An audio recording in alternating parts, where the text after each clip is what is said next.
Hey guys, it's Smashley. Welcome back to my channel. I'm super excited to share my very first DIY project with you guys today, which will be recreating my wedding invitations.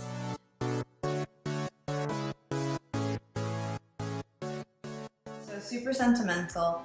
If you watched the intro to my channel video, you know that I was recently married and my husband and I pretty much spent all of 2019 putting together a ton of DIY decor for the wedding. We will be recreating some of our favorites on the channel, and we figured we would start with the invitation. So for our wedding, the entire theme or vibe was more on the vintage side. So that is going to be the type of invite that we'll be recreating for you guys. So we have the wax seal on here and a few other elements we'll go through. In today's video, I'm going to take you through the entire process of, creating the mood board and figuring out what type of invite we wanted to put together, all the way to completing the actual invite that we sent out to all of our friends and family. When creating your own invitations at home, you absolutely want to start with the mood board. I do this for quite a lot of projects. This is the mood board for our entire wedding. We'll go ahead and just drill into the invitation ideas. And I think we just spent a night going through searching vintage DIY wedding invitations and started pinning the ones that we were really loving. What I would say is once you go through that exercise, pay attention to the recurring themes. You'll start to kind of see what sticks out and what you're naturally being attracted to. So taking a look at this for us, you'll notice that the wax seal became a recurring theme very early on. The twine, the vellum wrap, those are all elements that we chose to include in our final design. We definitely pulled inspiration from a lot of these pins. Using my handy dandy sketch pad, I'm going to recreate the sketch that we put together. Just so that you guys can see, this is the original that we had done. I was gonna talk through this, but I figured it's a little bit difficult to see all of the elements, so I'm just gonna redraw it for you guys on here.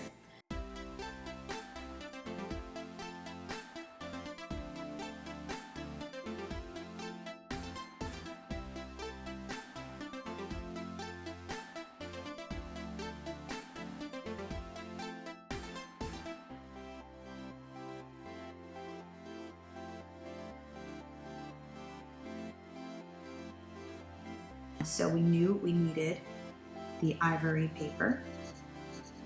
We knew we needed paper also for the details card. We did end up choosing a white cardstock, so I'll put that on here. We knew we needed a gold wax. We actually used the wax seals also for our save the date, so we already had a seal kit. All we needed to get was the additional wax, and I'll link that too. We ended up getting that pretty cheap on Amazon. We needed the dusty blue twine. We also chose to make the envelopes gold, so gold envelopes.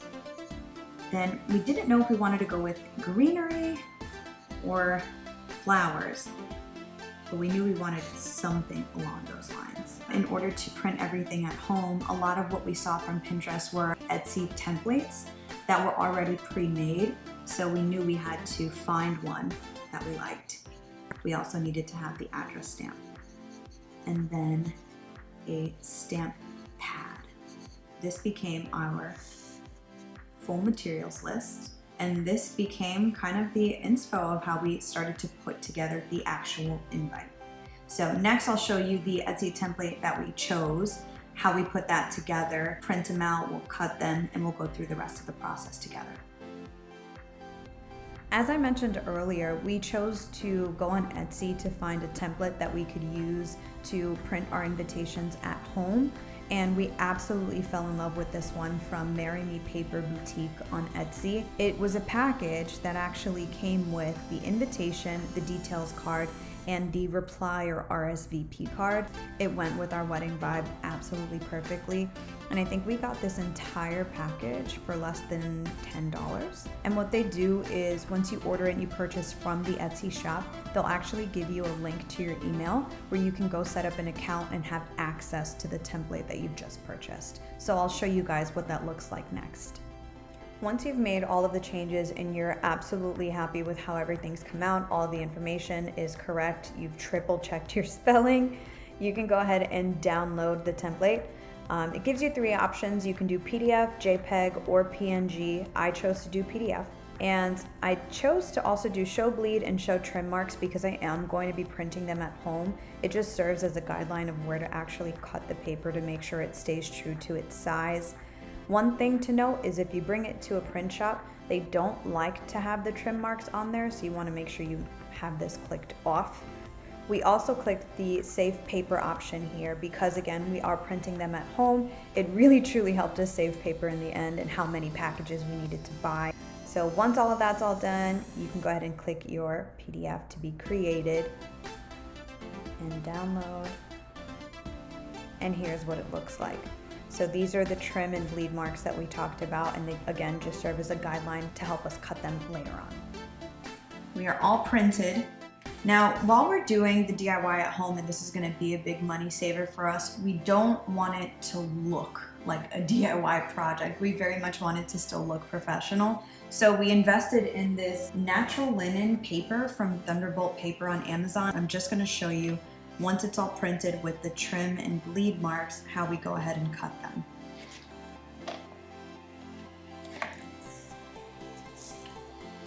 I also highly recommend purchasing one of these Fiskars paper trimmers. You can get this at any craft store. I also think Walmart and Target carries them, but this was such a saver for us and really helped keep all of the sizes of our invitations consistent. And it's as easy as that.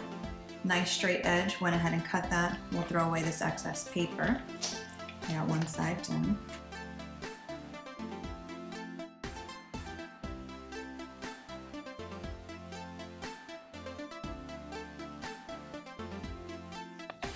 There we go. And that's it, that's the invite. So we did this same process for all of the main invitations. Another spoiler alert, we chose to use the vellum wrap for the details page. And we also chose to use the white cardstock for the reply page instead. So this is the 3 elements to our invitations, and we use the Fiskars cutter for every single one of them. This is the vellum wrap that we created. So these came in a pack of 8x10s, and we used the Fiskars cutter to cut them into 5x7, which is the biggest size of the invite, to ensure that everything could fit right inside the vellum wrap. So I'm gonna go ahead and clear the station, and then we'll show you how we assembled everything and put them all together. We have our invitation, our reply card, our details card, our vellum wrap, we have our little pressed baby's breath, and then this is the dusty blue twine that we use to wrap around. We chose to keep the details and reply card on the back, and super easy.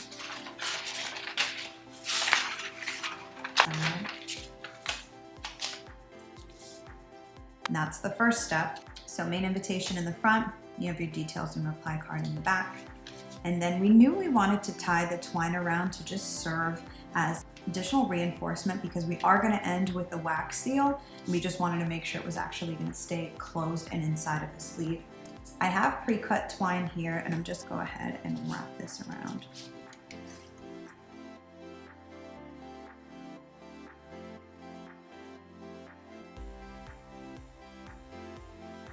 And then we just knotted it. We're gonna put the flower and the wax seal over it, so it didn't need a fancy bow or anything like that. You absolutely could stop at this stage and it would still be a very, very cute wedding invitation. But we chose to take things a step further. So, move this over. And then, we just kept the little baby's breath here.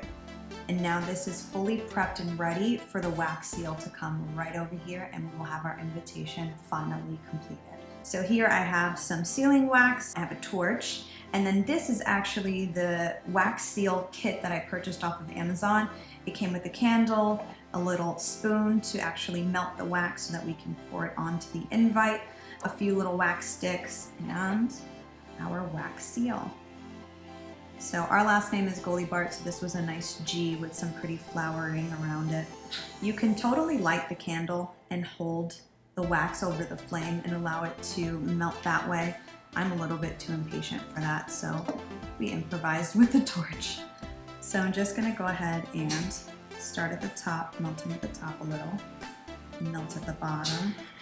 And you just want to get it to the point of being fully a liquid so that you can pour it and immediately press your seal into it. Okay, torch is all set. Make sure that our wax is good to go, and you just simply pour it on. Once that's fully poured, you stick your seal in it.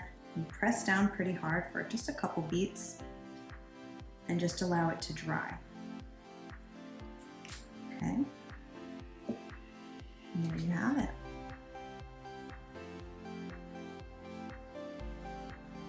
Not gonna lie, I really love how these came out even with the red wax seal. In comparison to the original with the gold, I think we did a pretty good job, you guys. The one thing that I haven't mentioned yet, or that I didn't show, was the return address stamp that we referenced when we did out the sketch. We put these on the back of all of the envelopes for the invites. And we just got a custom one right off of Amazon. It has our names on it, so it says Ahhh Barts, and then our home address. Because the material for the envelope was this pretty metallic, we had a little bit of a tough time using the original ink that came with this stamper. So what we chose to do, we just went to Michael's and we did a little bit of research, and we found this Staz on jet black, and the combination of these two worked perfectly for us. In total, I think we created about 90 to 100 invites. So what I would say is, if you're creating something like this with a lot of steps and you're doing it in mass production at home, just probably take a weekend to do it, a couple days, and create some sort of an assembly line. So you don't want to build each invitation fully through. You want to print all of the invites, then cut them, cut your vellum wraps, and then do all of your wax seals at once. It goes by a lot faster, and it kind of just helps streamline the process. But I'm absolutely obsessed with how these came out. I love our wedding invitations so much. We had them on display at the actual wedding because I couldn't get enough of them. And to be honest, they really weren't that expensive to make. Part of the reason we chose to make our own and do a lot of DIY for the wedding is we had a certain vision and we had a certain budget. Just to put things in perspective for you guys, we did try to go the traditional route of going on Minted or Shutterfly and creating, invitations off of those websites and having them pre-printed and cut and sent to us. We were getting quotes anywhere from $500 to $800 in some cases, and it just was not within our budget. Truthfully, I couldn't bring myself to spend $500 to $800 on a piece of paper that most people throw away. So all in all, our invites, again, we did 90 to 100. I think we spent max $300, and we have things that we can utilize again. So the stamper we'll definitely use again once we send out our thank you cards.